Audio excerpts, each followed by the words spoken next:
دلہن ہوگی، نئی بیوی ہوگی، وہ اپنے خامند کو پر اثر انداز ہو کر وہ پہلی بیوی کے بچوں کو وراثت میں سے حصہ دینے سے محروم کر دیتی ہے۔ تو یہ کتنا بڑا ظلم ہے کہ جو قرآن کہہ رہا ہے اس کی نفی کر کے ہم جو ہے کسی اپنے ہی بیٹے کو یا اپنی ہی بیٹی کو محروم کر دیتے ہیں۔ اس کا ایک اور طریقہ ہم نے ڈھونڈا ہوا ہے کہ جناب ہم تملیغ کے نام پہ، گفٹ کے نام پر جو ہے وہ محروم کرنے کے لیے ہم گفٹ کر دیتے ہیں یا ہم انتقال کروا دیتے ہیں جس نے یہ بائے کیا تھا ہم سے۔ بھائی کیا گفٹ صرف بیٹے کو ہی بنتا ہے، بیٹی کو گفٹ نہیں بنتا؟ ساری محبتیں جو ہیں وہ صرف بیٹے کے لیے آ جاتی ہیں۔ اس حوالے سے supreme court of Pakistan, Lahore high court نے بہت سارے فیصلے دیے ہیں کہ جس میں لاہور ہائی کورٹ کا بھی فیصلہ ہے کہ کسی کو ڈس انہیرنٹ نہیں کیا جا سکتا۔ پھر یہ کہ جناب کوئی بھی ایسا قانون جس سے ڈس انہیرنٹ کیا جا رہا ہو وہ ہمارے جو دین ہے اس کے خلاف ہو، وہ پاکستان میں قانون نہیں لائے کرتا۔ اسی طرح جو ہے وہ بیٹیوں کو محروم کرنے کے لیے طرح طرح کے بہانے کیے جاتے ہیں، جی ہم نے اسے کیش پیمنٹ دے دی تھی، ہم نے اسے فلاں چیز دے دی تھی۔ ایسا کوئی ایگریمنٹ، ایسی کوئی بات کو نہیں مانا جاتا۔ بعض اوقات غلط جو ہے وہ فیک پاور آف اٹارنی بنا لیا جاتا ہے کہ جناب یہ دیکھیں جی اس نے ہمیں پاور آف اٹارنی دیا تھا کہ یہ آپ میرے حصے کی جائیداد جو ہے نا اس کو لے لیں، بیچ دیں، میں نے بیچ کے اس کو پیسے دے دیے تھے۔ اس طرح کے ہتھ کنڈے استعمال کی جاتے ہیں۔ تو اب اتنی کانشیسنیس آ رہی ہے ہمارے معاشرے میں کہ خواتین بھی اپنے والد والدہ کو کہتی ہیں جناب ہمارا حصہ دیں۔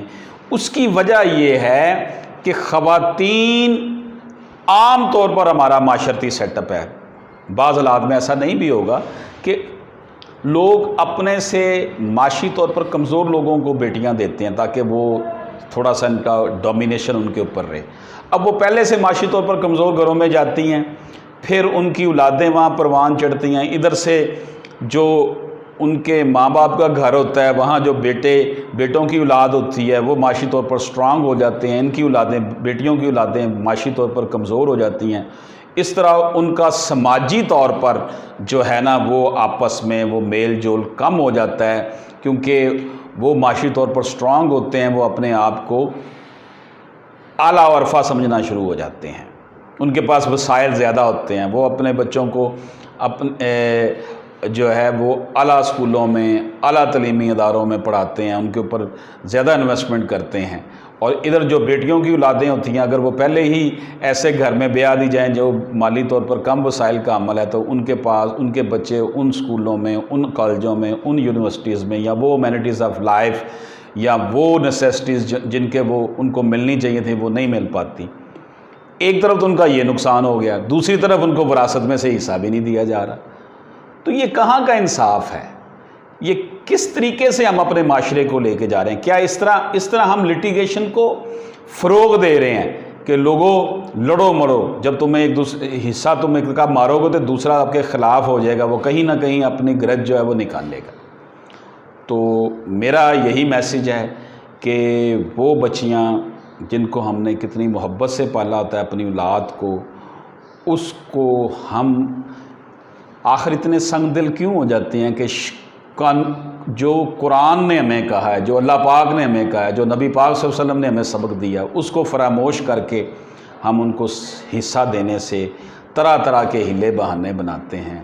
اللہ تعالیٰ ہمارے اوپر رحم فرمائے، ہمیں رزق حرام سے بچائے، اور جو بندہ کسی کا حق مارتا ہے، کوئی کسی کی لینڈ مارتا ہے، کسی کی پراپرٹی پہ قبضہ کرتا ہے، وہ گناہ کبیرہ کا ارتکاب کرتا ہے اور اس کی بخشش نہیں ہے۔